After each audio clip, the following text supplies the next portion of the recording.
Uma tragédia que machucou o coração de muitos obidenses. Uma lembrança que está marcada, gravada na memória de muitos filhos desta terra. Que repercussão teve com a maior tragédia fluvial no Rio Amazonas, em frente ao porto da cidade de Óbidos? Nós vamos ver a partir de agora.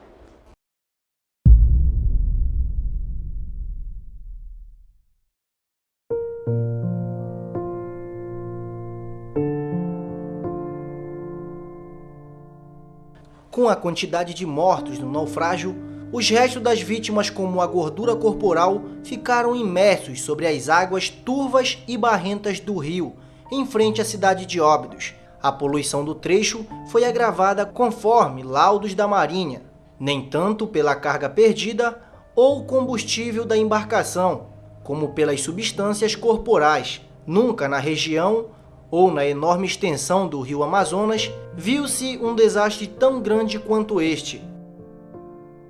Martinho Nunes Vieira, de 77 anos, é pescador remanescente dessa época.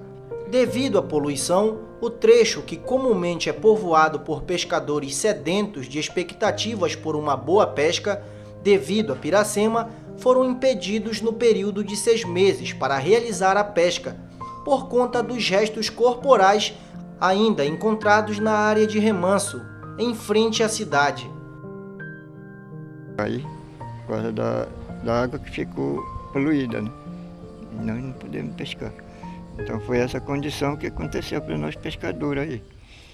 Ninguém podia pegar o peixe para comer, tipo assim, um óleo assim por cima, aquelas coisas todas, né?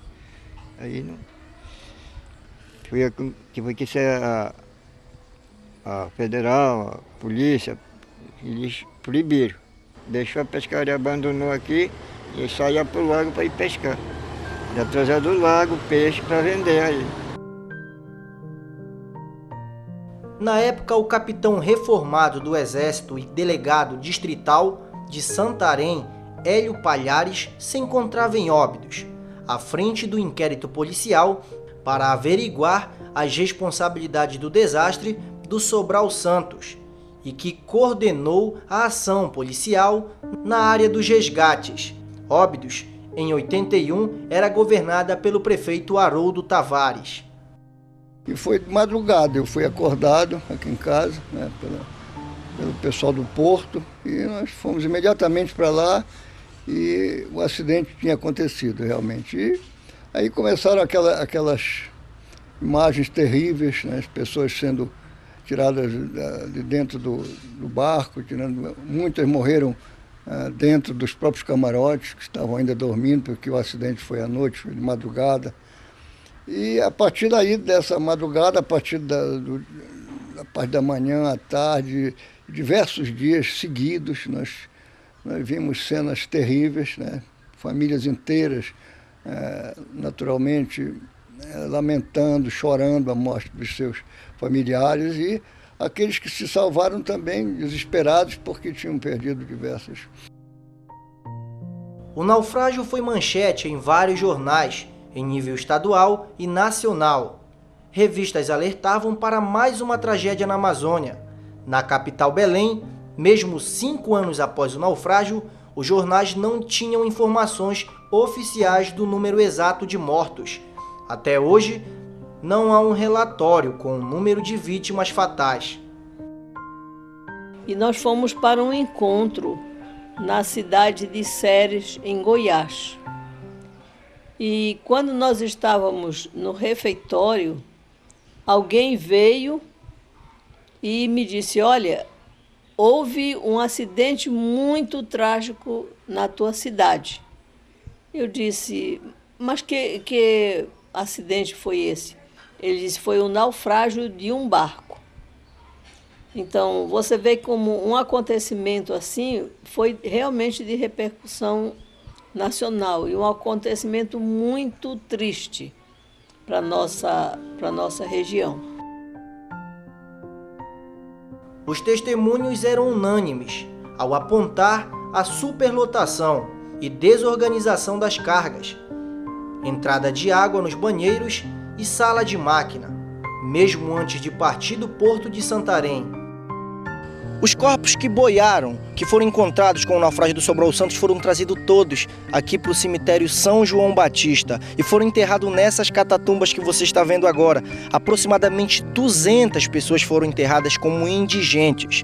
Hoje, alguns desses que morreram com o naufrágio do navio foram reconhecidos e as famílias fizeram algumas catatumbas, como você pode acompanhar. Outros não e continuam até hoje enterrados como indigentes aqui no cemitério São João Batista da cidade de Óbidos. Um fato bastante alarmante também é que das 530 pessoas que estavam dentro do navio, apenas 157 sobreviveram ao naufrágio. E se existe hoje aqui 200 pessoas, aproximadamente 200 pessoas enterradas, isso quer dizer que várias pessoas deixaram de ser encontradas. Os corpos não foram encontrados e até hoje permanecem no fundo do rio Amazonas. Se passando hoje está completando 33 anos do naufrágio do Sobral Santos, uma data que todos os obidenses com certeza choram com os entes queridos de toda a região oeste paraense que perderam os seus parentes naquela noite de sábado, 19 de nove de 1981. E a gente via, vez por outra, até sem esperar, cadáveres saltando de dentro da água, né? Mortos, naturalmente, inchados, né? E boiando crianças, né? Senhoras, homens, rapazes. Quer dizer, até hoje, essa imagem fica na lembrança de todos os obidenses. Foi talvez uma das piores cenas em termos de naufrágios que ocorreram aqui na Amazônia. O que restou foram rumores de negligência na captura dos corpos. Para tentar diminuir a quantidade de vítimas fatais, acredita-se que algumas vítimas do naufrágio podem ser pessoas que estavam desaparecidas de suas famílias por não manter mais contatos. O que se sabe, eu não posso afirmar nem garantir para vocês do que aconteceu, que dos mergulhadores, que eles iam para lá para tirar os corpos, eles acabavam furando para os corpos irem para o fundo, para não aparecer que tinha sido muita gente, né? Eles furavam os corpos e os corpos ficavam lá mesmo, né? Mas o que se sabe hoje, que a justiça de Deus, ela tarda, mas não falta. Que hoje eles que pedimos a Deus que eles estejam reconfortados e a gente não sabe realmente os desígnios de Deus, porque isso aconteceu justo em nossa cidade. O ano era 1981. Helena Marques Ribeiro tinha 42 anos na época. O maior desastre fluvial que se tem registro no Porto de Óbidos ocorreu no mesmo dia que completava mais um ano de vida. Motivos que fazem até hoje Helena não comemorar a data. O barco encostou e na ocasião o barco virou e naufragou aí mesmo. E para mim, nesse dia foi um dia de tristeza, né? Em vez de eu... Momento de emoção, né, dona Helena? Sendo que passar por tudo que aconteceu na nossa cidade, agora relembrar emoções muito fortes. Sim, muito forte mesmo, porque foi no dia do meu aniversário. Então o momento que era para ser de festa acabou sendo de tristeza, dona Helena. É verdade. Aí o dia todo assim foi aquela tristeza, porque a gente não podia ficar alegre em ver tudo isso. Saber, não ver, porque a gente não podia mais chegar lá perto. A gente ia até lá uma parte, mas não chegava muito perto, porque não deixava mais a gente ir para lá. E ver a quantidade de gente morta que tinham pego, tinham tirado, né? Sempre quando acontece o dia do meu aniversário, eu lembro dessa ocasião. Que o povo não esqueceu, porque, como eu já te falei, foi e continua sendo o maior acidente ocorrido na Amazônia com embarcações, principalmente essas embarcações comerciais. O acontecimento, ele suaviza, mas não desaparece.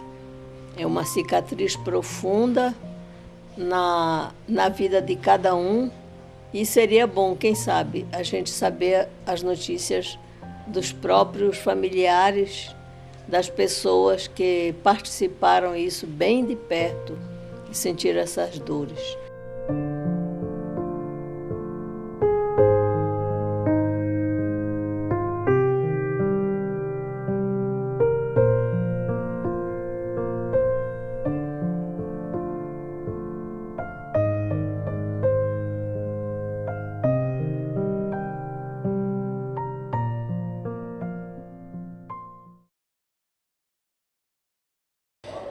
Como já dizia Bob Marley, não viva para que a sua presença seja notada, mas para que a sua ausência seja sentida. Muitas pessoas, muitos passageiros foram enterrados como indigentes no cemitério de Óbidos. Quantas famílias não foram desfeitas? Quantos passageiros ficaram submersos? Quantos corpos foram destroçados? Uma data que ficou marcada tanto para os obidenses quanto para familiares, que quem sabe até hoje não tem notícias dos seus entes. Uma data que está gravada na memória, no coração, nas lembranças. Uma data para ser lembrada, para que erros, para que negligência seja evitada. Uma lembrança triste, marcante, dolorosa. Uma lembrança em que a solidariedade foi mais forte. Uma data como a de hoje. 19 de setembro de 2014 marca 33 anos da maior tragédia que o rio Amazonas presenciou. Não se sabe ao certo se foram 350 ou mais. Até hoje, não há um laudo que comprove a responsabilidade. Até agora, ninguém foi penalizado por conta disso. Enquanto isso, as famílias mutiladas, como os corpos encontrados à beira do porto da cidade de Óbidos, ficarão ainda atrás dessa resposta. Muitos corpos foram enterrados como indigentes, mas as famílias permanecem. As famílias obidenses permanecem e gostariam de uma elucidação dos fatos. O jornal Atalaia hoje presta a sua homenagem póstuma a todas as famílias que tiveram entes, amigos, conhecidos envolvidos no maior naufrágio registrado no rio Amazonas. E é com essa reportagem que nós encerramos essa edição do Jornal Atalaia. Nós ficamos por aqui. Um abraço para você, uma boa noite, um ótimo final de semana. A gente se vê na segunda-feira.